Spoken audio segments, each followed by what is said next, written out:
chào tất cả quý vị và các bạn cùng đến với chương trình Đạm Đạo Lịch Sử, một chương trình chuyên nói về lịch sử được phát vào lúc 21 giờ mỗi tối chủ nhật hàng tuần trên kênh của Tuấn Tiền Tỷ. Ngay trong những năm tháng kháng chiến chống đế quốc Mỹ khốc liệt, Đại tướng Nguyễn Chí Thanh đã trả lời vấn đề mang tính thời đại sâu sắc rằng chúng ta phải nâng cao đề phòng và chuẩn bị chiến đấu như thế nào, phải có sẵn cả hai quả đấm chính quy và quả đấm du kích. Rõ ràng là không ai đánh địch lại chỉ dùng có một tay, phải dùng cả hai tay mới tốt và mới thỏa. Dân quân chính là một lực lượng chiến lược, là một quả đấm trong hai quả đấm của chiến tranh nhân dân. Dân quân cùng với bộ đội chủ lực và công an vũ trang là trụ cột của nền chuyên chính dân chủ nhân dân của chúng ta, là trụ cột bảo vệ Tổ quốc và bảo vệ hòa bình. Đây cũng chính là lý do tại sao mà lối đánh du kích lại phát triển ở Việt Nam đến như vậy. Ngày đó du kích của mình phát triển đến nỗi mà người Mỹ đã phải thốt lên rằng trong rừng bụi cây nói tiếng Việt, ngoài bờ suối hòn đá nói tiếng Việt, ở Củ Chi dưới lòng đất có tiếng Việt, Hà Nội năm 1972 trên mây cũng có tiếng Việt. Sau năm 1975 nước Mỹ cũng nói tiếng Việt. Việt nước Mỹ cũng nói tiếng Việt ở đây có hai ý nghĩa. Một là nói về hội chứng hậu chiến tranh Việt Nam. Đó là một hội chứng tâm lý xảy ra ở rất nhiều quân nhân Mỹ đã từng tham chiến tại Việt Nam. Hai là nói về làn sóng người Việt nhập cư vào nước Mỹ. Lính Mỹ tham chiến ở Việt Nam ngày đó đã phải đối mặt với quá nhiều kẻ thù, có thể là cánh cửa, hòn đá, một chiếc xe bán bánh mì dạo hoặc bất cứ nơi đâu có cây cối. Giai đoạn đầu của chiến tranh tại Việt Nam, báo giới Mỹ từng có những mẩu tin tức kỳ lạ nói về những nỗi sợ của lính Mỹ. Nó kỳ lạ bởi những mẩu tin tức đó không nói về tiếng bom đạn hay những hình ảnh máu me, mà là những điều vô cùng bình thường ở Mỹ cũng có, như hình ảnh con giun, con dế, con ruồi, con rắn. Thậm chí những cành cây rơi cũng làm cho họ sợ, và tiếng gió thổi cũng làm họ giật mình, khiến những người lính Mỹ sẵn sàng xả đạn vào không gian lặng thinh trống vắng, mặc cho điều đó có thể khiến họ bị bại lộ.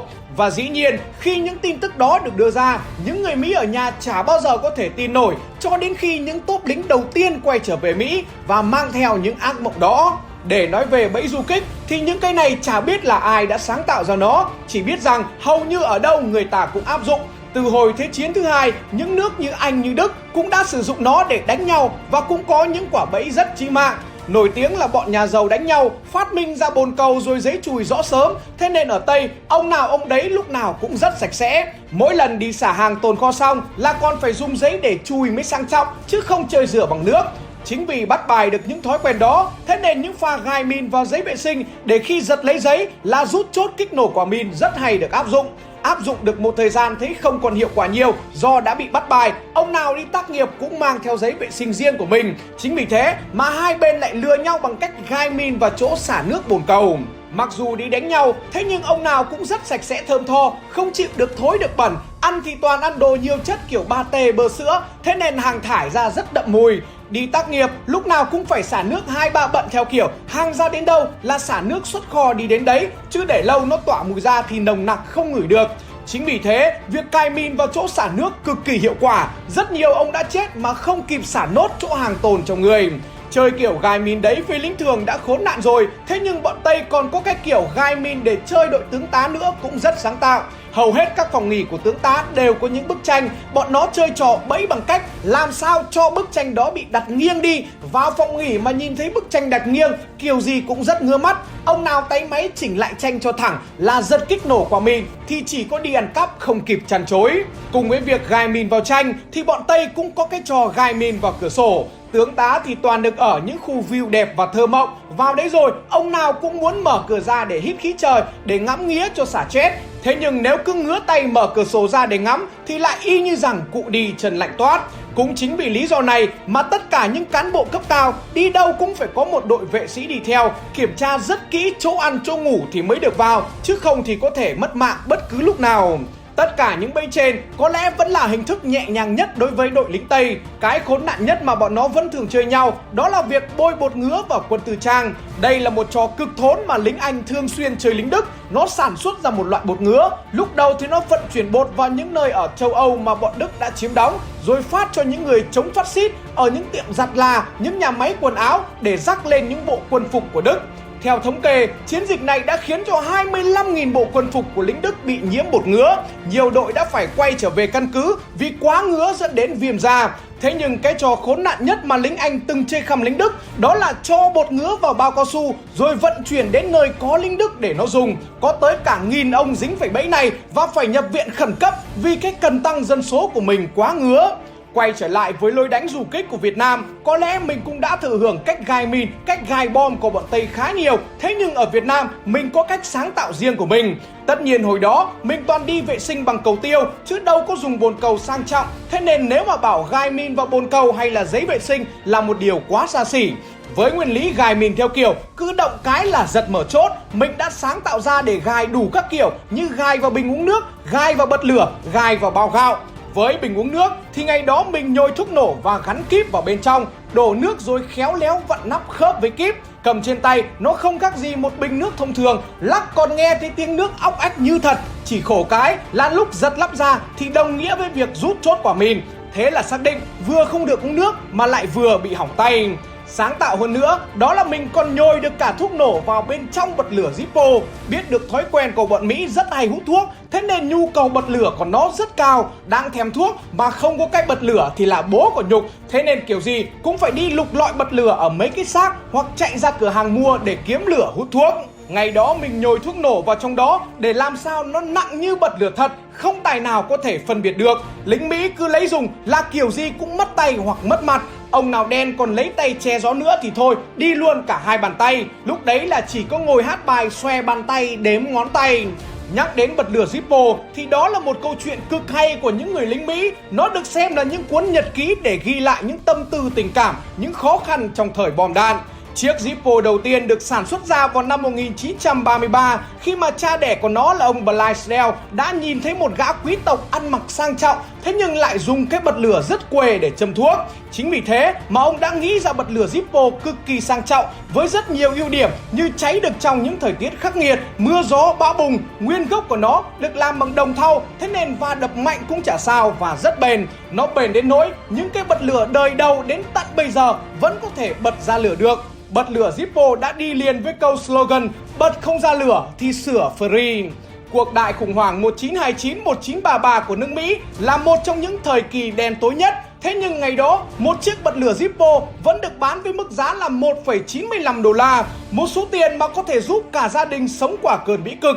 Có tiền xài bật lửa Zippo để hút thuốc, nó là một đẳng cấp cực kỳ cao. Chính vì lý do đó mà thanh niên nước Mỹ bây giờ sẵn sàng đánh đổi tất cả mọi thứ để có được bật lửa Zippo. Nó được yêu thích và bị khan hàng đến nỗi chính phủ Mỹ còn yêu cầu hãng Zippo phải hủy tất cả các đơn hàng xuất ra nước ngoài, ưu tiên cung ứng cho bộ đội trước. Cứ vào bộ đội là có bật lửa Zippo để dùng, thế nên thanh niên nước Mỹ rất hào hứng khi xung phong đi nhập ngũ. Cũng kể từ đó trở đi, Zippo đã trở thành một phần không thể thiếu với mỗi người lính Mỹ.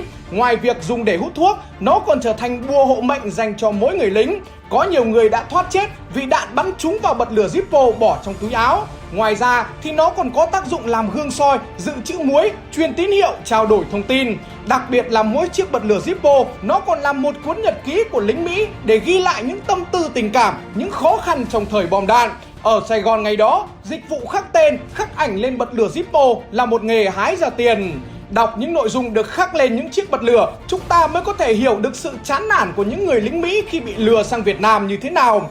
Câu nói kinh điển nhất phải kể đến câu chúng ta là những kẻ không có ý chí, được huấn luyện bởi những kẻ không có trình độ và làm những việc không tưởng cho những kẻ vô ơn. Một lính Mỹ ở Củ Chi còn viết rằng nếu có một đồng ruộng ở Việt Nam và một ngôi nhà ở địa ngục, tôi sẽ bán cánh đồng để về địa ngục sống. Đây là một câu nói cho ta thấy được lính Mỹ sợ như thế nào khi phải sống trong các bẫy du kích trên mặt đất của bộ đội Việt Nam. Đối với họ, sống trên những cánh đồng bao la ở Củ Chi nó còn khổ hơn sống trên địa ngục rất nhiều vì họ bị tra tấn về tâm lý suốt cả ngày. Những người lính Pháp và Mỹ từng tham gia chiến tranh xâm lược Việt Nam, mỗi khi nhắc đến trông, đến mìn, đến cạm bẫy của du kích nhà mình, họ vẫn còn rợn người và khiếp đảm. 50% tổng số thương vong của lính Mỹ là do trông, do mìn, do cạm bẫy. Tờ Thời báo của Mỹ số ra ngày 28 tháng 11 năm 1966 đã viết thần chết luôn rình rập họ khi bước xuống ruộng lúa, đụng tay vào chiếc gáo dừa, mở ra một cánh cửa, nhấc một cái áo, gạt một nhánh lá khô trên đường đi. Russell, Chủ tịch Ủy ban Quân lực Thượng nghị viện Mỹ đã phải thừa nhận rằng lính Mỹ đã phải đương đầu với một đội quân du kích tài tình nhất và chưa từng thấy trong lịch sử loài người. Stanley Adams, một lính thông tin của sư đoàn dù 101 của Mỹ, là người đã mua 2 chiếc bật lửa Zippo bên ngoài căn cứ Camp Eagle phía đông nam thành phố Huế về làm kỷ niệm. Ông đã gửi một chiếc cho người quen, thế nhưng rất may người này lại không hút thuốc, thế nên đã giữ nó suốt 20 năm cho đến khi phát hiện ra đây là một cái bẫy. Một trải nghiệm nhớ đời khi nhận được quà nơi chiến trường gửi về. Đặc biệt hơn, trên chiếc bật lửa Zippo đó còn khắc dòng chữ giết chóc để giữ gìn hòa bình, nó giống như làm tình để giữ trình vậy. Đây có thể nói là những bằng chứng rõ nét nhất cho việc chán nản của lính Mỹ khi phải tham chiến ở chiến trường Việt Nam. Đơn giản bởi khi đến Việt Nam, đi đến đâu, làm cái gì họ cũng đều cảm thấy sợ. Ngày ấy du kích Việt Nam biết lính Mỹ thích cái trò đá ống bơ, đang đi hành quân thấy cái ống bơ nào cũng thích đá, giống hệt như những trò ngày xưa mình hay chơi vậy. Có cái ống bơ ở đường là đá từ trường về đến tận cửa nhà mới thôi. Thế nhưng chỉ khác một cái là ống bơ mà lính Mỹ đá rất hay được gài mìn ở dưới. Cứ đá phát là lại thành rút chốt quả mìn, thế nên ông nào ông đấy cũng sợ tái cả mặt. Còn một trò nữa mà lính Mỹ cũng rất hay làm, đó là cái trò đột nhập vào nhà người khác như bố đời mẹ thiên hạ không thèm gõ cửa. Thằng nào thằng đấy cũng cao to lực lưỡng, trong khi cửa của các nhà ở Việt Nam thì hầu như toàn làm tạm bợ, thế nên bọn nó chỉ cần đạp một đạp là đổ cửa xông vào, không bao giờ phải nói nhiều. Thế nhưng khổ một cái là người Việt mình cực kỳ sáng tạo, chính vì thế mà những chiếc chồng như chồng bổ này nhà nào cũng có một cái để ở cửa. Hễ mà cứ đạp bung cửa thì kiểu gì trông nó cũng rơi xuống đập trúng ngực, lúc đó thì sống cũng thành tật.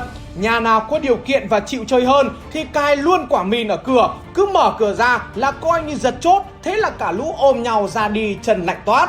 Ăn đòn nhiều, thế nên lính Mỹ cũng khôn ra. Về sau này, nó không bao giờ dám tự tiện như thế nữa. Vào nhà ai, người giàu hay người nghèo, nó cũng đều rất từ tốn hỏi thăm, hắng giọng từ tận cổng. Gọi mãi không thấy ai ra mở cửa, lúc đấy nó mới dám cậy cửa một cách khéo léo để đột nhập vào. Thế nhưng lúc này thì mình lại bắt bài tâm lý của nó và lại đi trước nó một bước.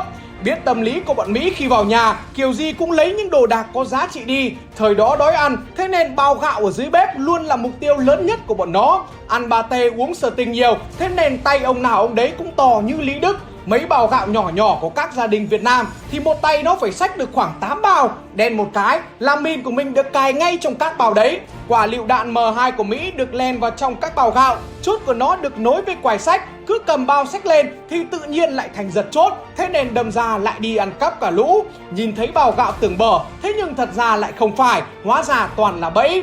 Với những bào gạo như thế, người Việt mình nếu có muốn mang đi đâu thì phải ôm cả bao gạo lên, chứ không bao giờ được cầm quai xách lên như vậy cả. Lính Mỹ ăn hết từ những cú lửa này đến những cú lửa khác. Chính vì thế mà nhiều lính Mỹ đã phải khắc lên bật lửa Zippo của mình rằng tôi yêu cái quân đội này, thế nhưng họ lại thích chơi khăm tôi. Tất nhiên còn rất nhiều bài nữa mà du kích Việt Nam sử dụng với lính Mỹ. Thế nhưng ngày hôm nay là ngày mùng 3 Tết, lại là ngày lễ tình nhân nữa, mà up clip dài thì anh em lấy đâu ra thời gian mà xem được, đúng không? Chính vì thế mà đành phải hẹn mọi người vào số sau. Cảm ơn mọi người rất nhiều đã ủng hộ em để em có thể đạt 1 triệu người đăng ký để có một cái Tết thật sự tuyệt vời. Chúc các sếp của em có một cái Tết vui vẻ và an toàn đấy nhá. Nhớ đeo khẩu trang, có nhậu xỉn thì đi taxi mà về cho yên tâm đấy. À mà quên, có đi đâu chơi với người yêu ấy thì cũng nhớ cẩn thận không lại dính phải bột ngứa đấy.